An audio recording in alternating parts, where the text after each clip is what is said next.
ഒരു ബന്ധവുമില്ലാത്ത ആൾക്കാർക്ക് പണം പറ്റിക്കൊണ്ട് വണ്ടി കൊടുക്കുന്നതിനെക്കുറിച്ച്. ആർ സി ഓണർ അല്ലാത്ത ഇപ്പോൾ ഭാര്യയ്ക്ക് ഓടിക്കാം, മക്കൾക്ക് ഓടിക്കാം, അനിയൻ ഓടിക്കാം, ചേട്ടൻ ഓടിക്കാം, ഒന്നും പ്രശ്നമില്ല. പക്ഷേ നമ്മൾ ഈ ഇരുട്ടുകൊണ്ട് ഓട്ടയടയ്ക്കരുത്. നമ്മൾ നാട്ടിൽ പലരും 5-6 വണ്ടി വാങ്ങിച്ചിടുക, അല്ലെങ്കിൽ ആരെങ്കിലും പൈസ തരാണെങ്കിൽ ഒരുത്തൻ്റെ വണ്ടി പിടിച്ചു വയ്ക്കുക, ആ പിടിച്ചു വെച്ചേക്കുന്ന വണ്ടി റെൻ്റ് കാറായിട്ട് കൊടുക്കുക. ശരിയല്ലേ ഞാൻ പറയുന്നത്? ആ വക പരിപാടികൾ അനുവദിക്കില്ലെന്നാണ്. അതിന് ട്രാൻസ്പോർട്ട് കമ്മീഷൻ പറഞ്ഞത് ഭാര്യയുടെ വണ്ടി ഭർത്താവ് ഓടിച്ചാൽ അറസ്റ്റ് ചെയ്യുമെന്നും പിടിക്കുമെന്നൊന്നും അല്ല പറഞ്ഞത്. അത് തെറ്റിദ്ധാരണ വരുന്ന വാർത്തകൾ. അങ്ങനെയല്ല എൻ്റെ കാരണം. ഇതുപോലെ നമ്മുടെ നാട്ടിലൊക്കെ തന്നെ ഫൈനാൻസ് കൊടുക്കുന്ന ആൾക്കാരുണ്ട്. അവരാരുടെയെങ്കിലും ഒരു വണ്ടി പൈസ കൊടുത്തിട്ട് പിടിച്ചു വാങ്ങിച്ച് വയ്ക്കും.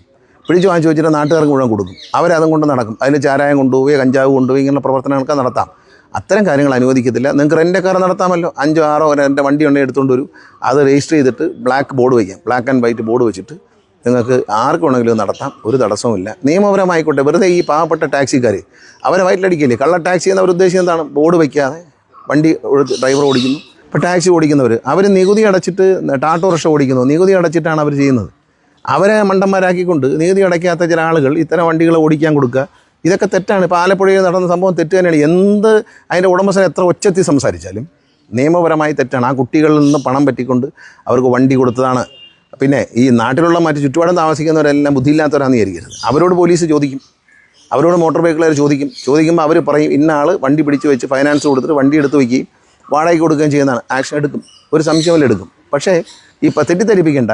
ഇപ്പോൾ എൻ്റെ ഒരു ഫ്രണ്ടിന് ഞാൻ എൻ്റെ വണ്ടി ഓടിക്കാൻ കൊടുത്തു. അയാളെ പിടിക്കുമെന്നല്ല എൻ്റെ അർത്ഥം. ഒരു ബന്ധവുമില്ലാത്ത ആൾക്കാർക്ക് പണം പറ്റിക്കൊണ്ട് വണ്ടി കൊടുക്കുന്നതിനെക്കുറിച്ച്. പിന്നെ ഫൈനാൻസ് ഉണ്ടെന്നും പറഞ്ഞ് പിടിച്ചു വയ്ക്കുക, കാശ് കൊടുത്തിട്ട് വണ്ടി പണയം വാങ്ങി വയ്ക്കുക. പണയം വാങ്ങി വെച്ചിട്ട് ആർക്കെങ്കിലുമൊക്കെ ഓടിക്കാൻ കൊടുക്കുക. ആ സമയത്ത് ഈ വണ്ടി കസ്റ്റഡി വയ്ക്കുന്നത് സെക്യൂരിറ്റി ആയിട്ടാണെങ്കിൽ അതെടുത്ത് വല്ലവർക്കും വാടകയ്ക്ക് കൊടുത്ത് ഉപയോഗിച്ച് നശിപ്പിച്ച് തിരിച്ചു കൊടുക്കുന്ന ദുഷ്ടതരമുണ്ടല്ലോ, അതൊന്നും നടക്കത്തില്ല. നിങ്ങൾ വണ്ടി വാങ്ങി വയ്ക്കുന്നതേ തെറ്റ്. കാശ് കൊടുത്തിട്ട് വണ്ടി RC ബുക്ക് പിടിച്ചു വാങ്ങിച്ച് വയ്ക്കുന്നത് തെറ്റ്. ബാങ്കിന് ചെയ്യാം. റിസർവ് ബാങ്ക് അംഗീകരിച്ചിട്ടുള്ള ബാങ്കുകൾക്ക് ഫൈനാൻസ് കൊടുക്കുകയും ആ RC ബുക്കിൽ എൻട്രി ചെയ്യുകയും ചെയ്തുകൊണ്ട് അത് അവർക്ക് ഫൈനാൻസ് ഇടാം.